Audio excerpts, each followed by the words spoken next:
I was lounging on my couch, scrolling through my phone, enjoying the quiet of my small apartment. It was one of those rare days off where I had nothing planned, just me, my thoughts, and the gentle hum of the city outside. Then, the doorbell rang, slicing through the silence. I wasn't expecting anyone. Curious, I got up and walked to the door, peering through the peephole.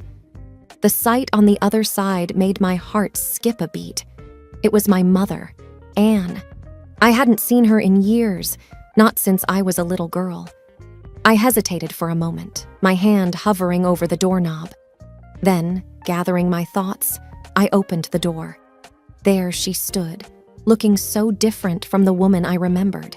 Her once bright, alert eyes now seemed dull and tired.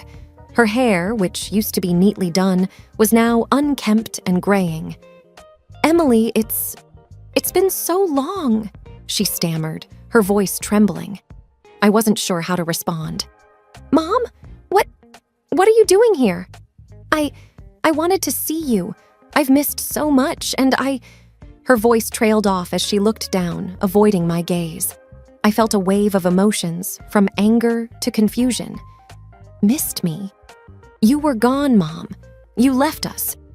"I know, and I'm so sorry, Emily. Can we talk?" I sighed, stepping aside to let her in. The apartment suddenly felt smaller with her presence. We sat down, the air heavy with unspoken words and years of absence. "Why now, Mom? Why after all these years?" She looked at me, her eyes welling up. "I made mistakes, Emily, big ones, and I want to try to make things right, if you'll let me." I was skeptical, not sure if I could trust her words, but a part of me wanted to hear her out, to understand why she left and why she was back. "Okay, Mom, let's talk." As she started to speak, I braced myself. This was going to be a long conversation, one that I never imagined having. But here we were, about to unravel years of silence and hurt. As I sat across from my mother in my living room, her presence stirred up memories I had long tried to bury. I found myself drifting back to when I was 7 years old, the year everything changed. "Dad, where's Mom?" I remember asking one evening. My father, David, was tucking me into bed, his face shadowed with worry. She's gone away for a bit, Emily," he had said softly, trying to mask his sadness. "Gone away? Where?" "Just away," he had replied, forcing a smile. "But I'm here, and I'll always be here for you." Those words stayed with me as I grew up. My mother, Anne, had left us without a word, leaving Dad and me to fend for ourselves. It wasn't easy for Dad, juggling work and raising me alone, but he never complained. He was my hero, always there with a hug and a joke to make me smile. Then, 3 years later, Sarah came into our lives. She was Dad's co-worker who became a friend and, eventually, much more. I remember the day Dad introduced her to me. "Emily, this is Sarah. She's a very special friend," he had said, his eyes bright with a happiness I hadn't seen in a long time. "Hi, Emily. Your dad's told me so much about you," Sarah had said, kneeling down to be at eye level with me. "Are you going to be my new mom?" I had blurted out, curious and a little wary. Sarah had laughed gently. "Well, I'd like to be your friend first. Would that be okay?" I had nodded, and from there, Sarah became a constant presence in our lives. She was kind and patient, never trying to replace my mom, but instead creating her own special place in my heart. She helped me with my homework, listened to my endless stories, and was there for every school play and sports day. "Dad, I like Sarah," I had told him one night. "She makes you happy." "She does, Emily. She makes us both happy," he had replied, hugging me close. Looking back, those years with Dad and Sarah were some of the best of my life. They filled the gap left by my mother's absence, creating a new, different family dynamic that I cherished. Now, sitting across from Anne, I realized how much of my childhood she had missed and how much of it had been shaped by her leaving. There were so many questions, so much to process. I took a deep breath, ready to dive into the past and confront the memories head-on. Life, as I had come to know it with Dad and Sarah, took another turn when I was 25. That year, we faced the heartbreaking loss of Dad. It was a sudden and painful event that left a void in our lives. I remember the day vividly. Sarah and I were in the kitchen when we got the call. I could tell from Sarah's face that something was terribly wrong. "Emily, it's your dad," she said, her voice barely above a whisper. "There's been an accident." The drive to the hospital was a blur. We arrived only to be told that Dad had passed away. I felt numb, unable to process the news. Sarah held me as I cried, her own tears mingling with mine. In the weeks that followed, Sarah was my rock. She took care of everything, from the funeral arrangements to comforting me. I was lost in grief, but Sarah was always there, offering a shoulder to cry on and words of comfort. "Emily, your dad loved you so much," Sarah told me one evening as we sat in the living room, surrounded by Dad's photos. "He was so proud of the woman you've become." "I miss him, Sarah. I miss him so much," I said, tears streaming down my face. "I know, honey. I miss him too. But we'll get through this together. We're family," she replied, holding me tight. That moment solidified something I had always felt. Sarah was more than just my stepmom. She was my family, the one who stood by me through the darkest times. Her presence gave me a sense of stability and comfort when everything else seemed to be falling apart. As time passed, Sarah and I grew even closer. We leaned on each other for support, finding solace in our shared memories of Dad. She encouraged me to pursue my career and was always there to celebrate my successes and comfort me in my failures. Looking back on those days with Anne sitting in front of me, I realized how much Sarah had stepped in to fill the void left by both my mother's absence and my father's passing. She was a constant source of love and support, something I wasn't sure I could ever expect from Anne. "Mom, Sarah was there for me in every way. I don't know what I would have done without her," I said, meeting Anne's gaze. Anne looked down, her expression a mix of sadness and regret. "I'm sorry I wasn't there for you, Emily. I truly am." Her apology hung in the air, a stark reminder of the years lost and the relationships that had been strained beyond repair. I was grateful for Sarah's presence in my life, but part of me still yearned to understand why my mother had left in the first place. Sitting across from my mother, Anne, in the dimly lit living room, the silence between us felt heavy. I finally mustered up the courage to ask the question that had been burning inside me. "Why did you leave, Mom? Why did you just disappear from our lives?" Anne shifted uncomfortably in her seat, her hands fidgeting in her lap. "Emily, it's complicated. I was young, confused. I thought I needed something more, something different. But you had a family, a daughter who needed you," I said, the hurt clear in my voice. "I know, and I regret it every day. I thought I was missing out on life, but I didn't realize that I was leaving my life behind." Her words stung. It was hard to reconcile this regretful woman with the mother who had walked out on us. "Did you ever think about us? About me?" I asked, looking for some semblance of remorse. "I did, Emily, but every time I thought about coming back, I felt ashamed. And then I got sick. Really sick. It took me years to recover." I was skeptical. "Sick? Is that just an excuse to come back into my life now?" "No, it's the truth. I was diagnosed with a chronic illness. It took a lot out of me, but now I'm better, and I want to make things right with you." I didn't know what to feel. Anger, pity, disbelief. It was all a jumbled mess inside me. "So, why didn't you reach out sooner, after you got better?" "I was scared, Emily. Scared that you and your father would reject me." "Mom, Dad passed away 2 years ago," I said, a lump forming in my throat. Anne's face fell, a look of genuine shock crossing her features. He's gone?" I nodded, the pain of his loss still raw. I didn't know. Oh, Emily, I'm so sorry." Her apology felt empty, too late. I couldn't help but feel that her return had more to do with her needs than mine.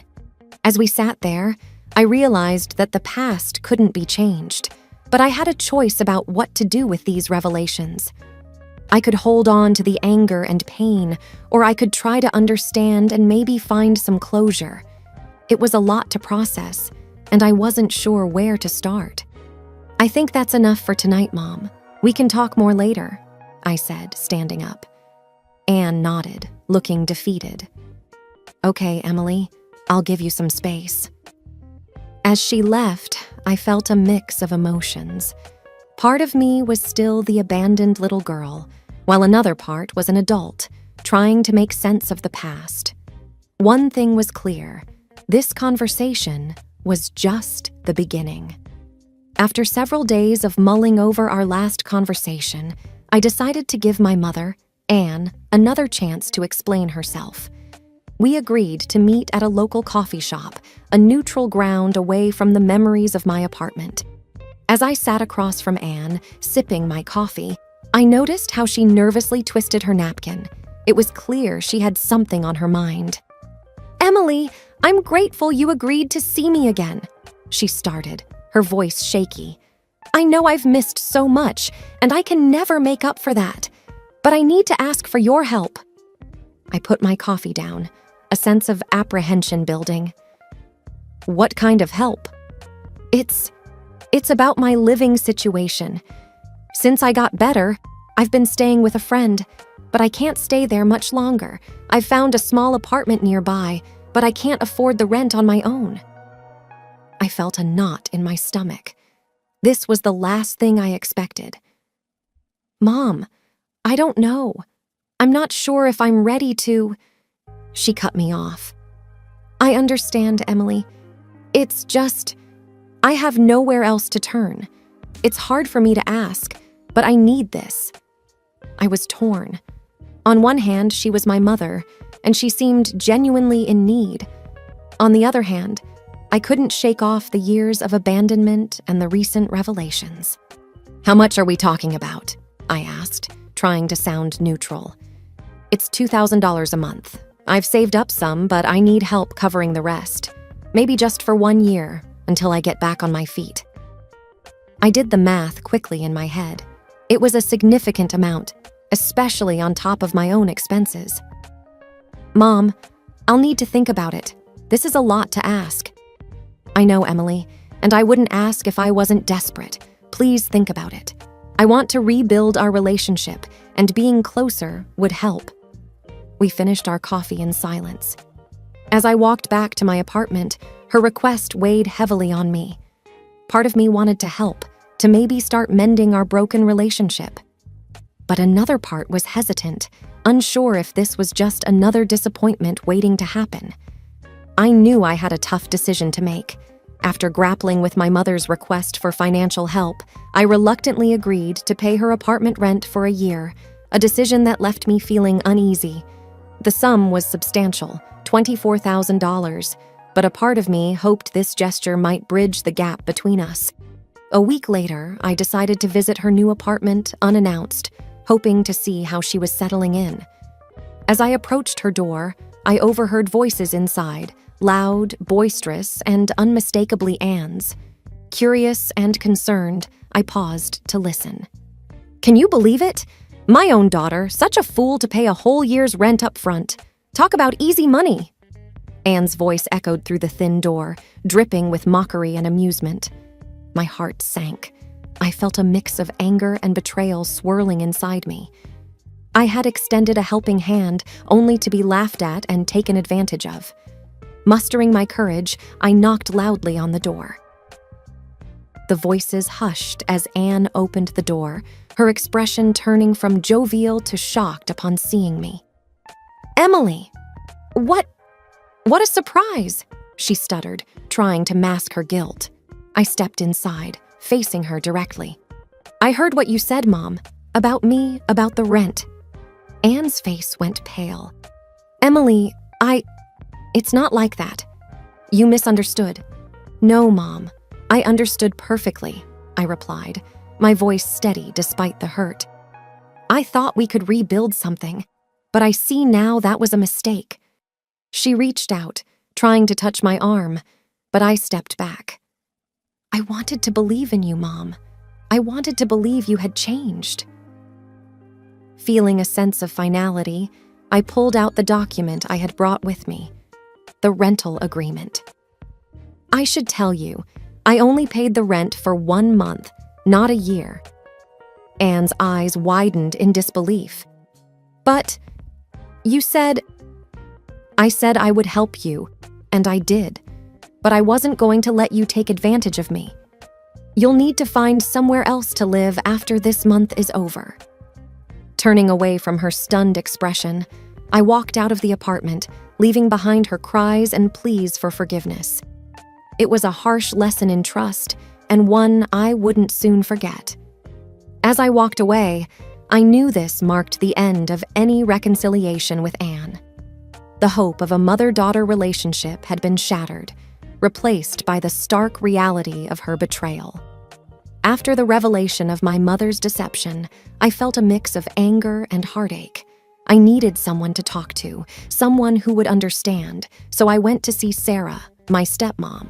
She had always been my pillar of strength, especially in times of turmoil. When I arrived, Sarah could tell something was wrong.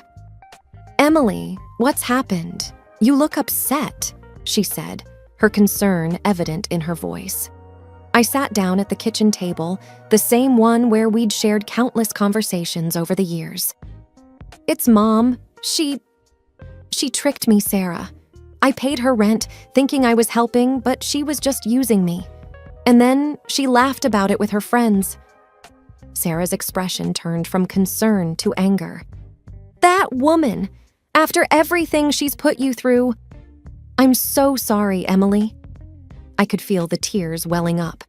"I thought maybe she had changed, that we could have some sort of relationship. But I was wrong. She hasn't changed at all." Sarah reached across the table, taking my hand in hers. "You're a kind and generous person, Emily. You did what you thought was right.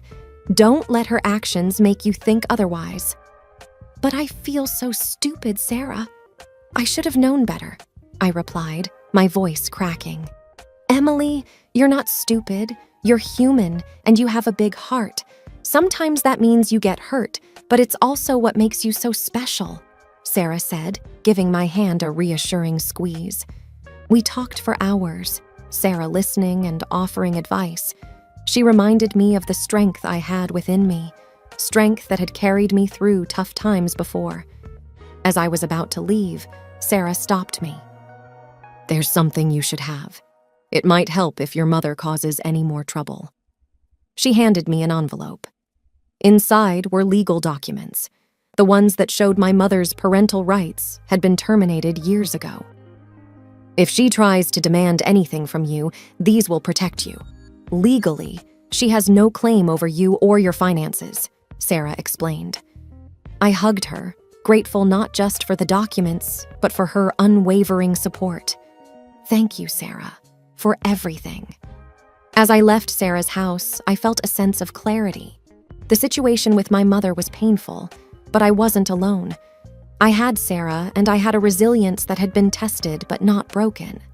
The path forward wouldn't be easy, but I knew I could handle it, with Sarah by my side. 2 weeks after the revelation of my mother's deceit, I was startled by a loud banging on my door. With a sense of foreboding, I opened it to find Anne, her face twisted in anger and desperation. "Emily, you have to pay for my housing. If you don't, I'll sue you. I'll demand alimony from you every month," she shouted, her voice echoing in the hallway.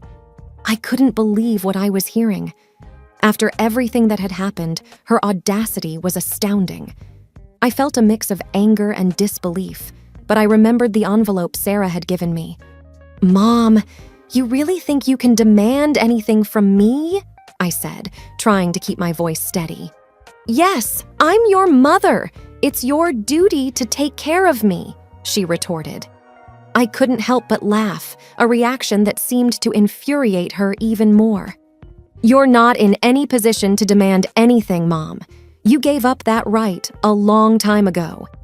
Anne's face contorted in confusion and rage. "What are you talking about?" I reached for the envelope Sarah had given me and pulled out the legal documents. "These papers, they show that you legally relinquished your parental rights over me. You have no claim to any money or support from me." Anne's eyes widened as she skimmed the documents, her face turning pale. This can't be." "It's over, Mom. You can't use me anymore," I said, a sense of finality in my voice. I stepped back and closed the door in her face, cutting off her protests. She continued to yell and bang on the door, causing a commotion that drew the attention of my neighbors. Within minutes, the situation escalated to the point where someone called the police. I watched from my peephole as officers arrived and spoke with Anne, who was still shouting and causing a scene. They eventually escorted her away, her angry shouts fading into the distance. As the door closed and silence returned, I felt a weight lift off my shoulders. It was a difficult and painful chapter of my life, but it was finally closed. I had my own life to live, free from the manipulation and deceit of the past. I knew the road ahead wouldn't be easy, but I also knew I was strong enough to face whatever came my way. With Sarah's support and my newfound resolve, I was ready to move forward.